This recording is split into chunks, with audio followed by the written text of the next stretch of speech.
hari ini masak terong dengan udang.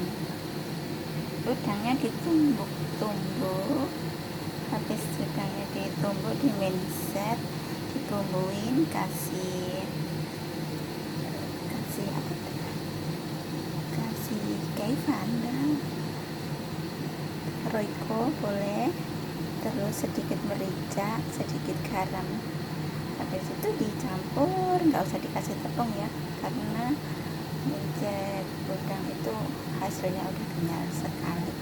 Kalau suka dikasih daun bawang juga bisa. Nah, terongnya dipotong seperti ini. Di situ kita selipin. Nah, sekarang jadinya kalau airnya sudah mendidih,